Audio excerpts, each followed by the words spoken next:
Brice Pérignon, bonjour. Bonjour. Vous êtes responsable pédagogique du BTS Design de produits au sein de l'établissement Comart. Alors, c'est une filière qui attire beaucoup les bacheliers, ou même avant, quand on a un peu le sens artistique.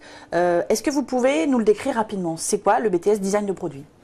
Alors, c'est une formation sur 2 ans qui va former les futurs professionnels du milieu du design et questionner l'essence même du design, la fonction, l'esthétique d'un objet. Quand on parle design de produits, c'est vraiment, on va créer des choses où on ne va en faire que le design. On va déjà réfléchir, on va déjà analyser, on va réfléchir. Ça peut aller jusqu'à la création, mais normalement, c'est vraiment la conception théorique, déjà dans un premier temps. Alors, les questions qui reviennent souvent, c'est que le BTS est une formation professionnelle, professionnalisante en tout cas. Donc, les étudiants s'attendent à toucher du concret, faire des projets, voilà, créer, produire. Il faut rappeler aussi qu'il y a d'autres matières qui sont importantes puisque le BTS est un référentiel d'État. Vous pouvez nous en dire un petit peu plus sur les enseignements? Alors tout à fait, il y a bien effectivement les matières de conception dans lesquelles on va approcher l'essence même du design et le questionnement et la méthodologie qu'on doit avoir.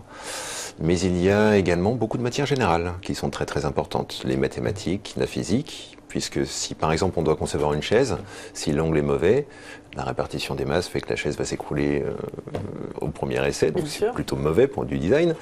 L'anglais, bien évidemment, est toujours très important. Le français également, pour pouvoir communiquer. Sur ces concepts très importants, bien sûr. Oui. Donc ne pas perdre de vue qu'il y a des matières généralistes. Ça peut faire peur, vous dites mathématiques, physique. Du coup, quel type de profil vous recevez? Est-ce que vous prenez plus des bacheliers qui ont suivi une terminale scientifique ou pas seulement?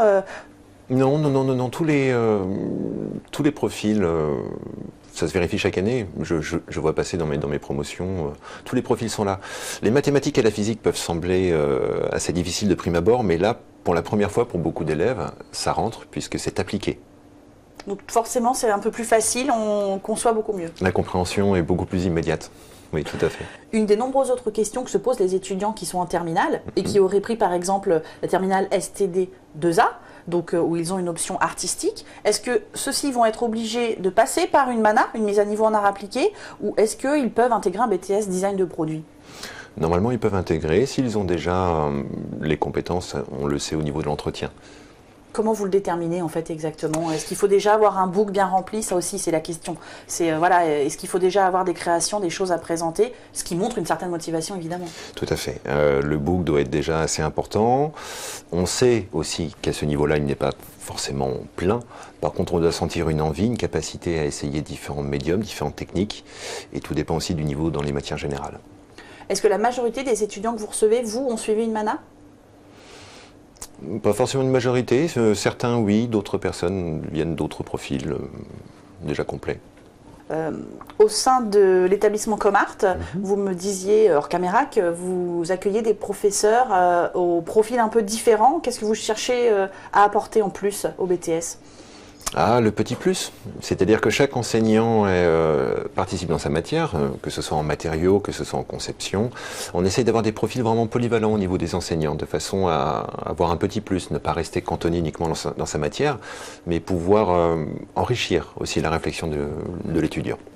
Et est-ce que ce ne sont que des professionnels ou qu'ils ne sont que professeurs? Est-ce qu'à côté, ils enseignent, non. Ils travaillent comme vous? Je crois que vous avez un profil particulier. Oui, tout à fait. On essaye au maximum, et nous avons dans l'équipe un maximum d'enseignants qui sont confrontés aux mêmes problèmes.